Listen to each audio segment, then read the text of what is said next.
having a hallucination? Hi, Emily.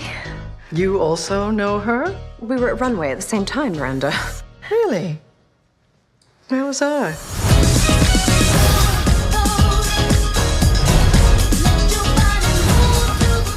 Already, I went and saw The Devil Wears Prada 2. I had just recently rewatched the first film, or actually watched the first film for the first time.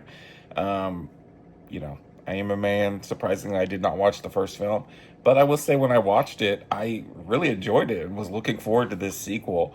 Meryl Streep's fantastic in the film. I'm not Anne Hathaway and everybody. Stanley Tucci's pretty fine in the original film, but obviously Meryl Streep stands out. And so I went into this one pretty excited, wanted to see how things went 20 years later, because it was 2006 when that first movie came out. And for the most part, this is a pretty good legacy sequel.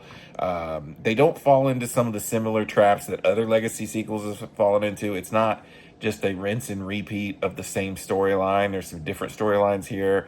It touches on kind of the dying magazine business, how it's already been dead, or writing in general, how AI is taking over everything. But they kind of like brush over a lot of that, and it goes back into basically Anne Hathaway's Andrea character trying to save Runway and basically trying to get Meryl Streep to appreciate her again.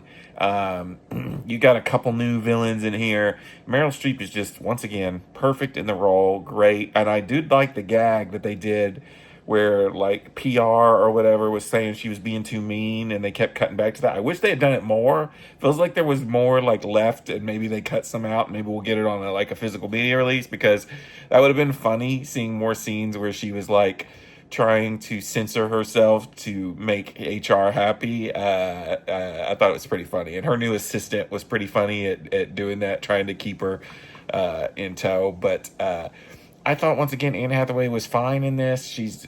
Her character is just not really that likable. I don't know. And then you've got Meryl Streep, who's just putting on like a all-star performance. So once again, Emily Blunt's good in this. I liked Stanley Tucci and his friendship with Anne Hathaway's character, Andrea. I will say, once again, in the first film, I didn't like the love interest for her. In this one, I really didn't like the love interest for her. Like, it just didn't seem to like there was any chemistry. And really, on the overarching story of the film, there's like really no point to his story or their story, as like it's just kind of there. It's like a side thing going on.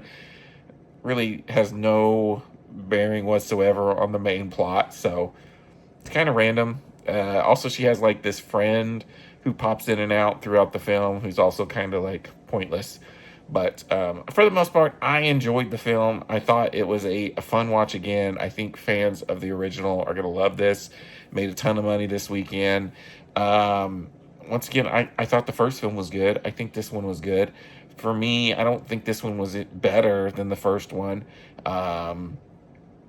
But, you know, it's very similar for me. So I think I'm going to rate this one a 3.5 out of 5. I enjoyed it. I had fun. And this is coming from a male perspective. I don't know anything about fashion or pretty much a lot of the things that are going on in this movie. But I still enjoyed it and had a good time with it. So what do you guys think of The Devil Wears Prada 2? And until next time, this is Rainy Cage.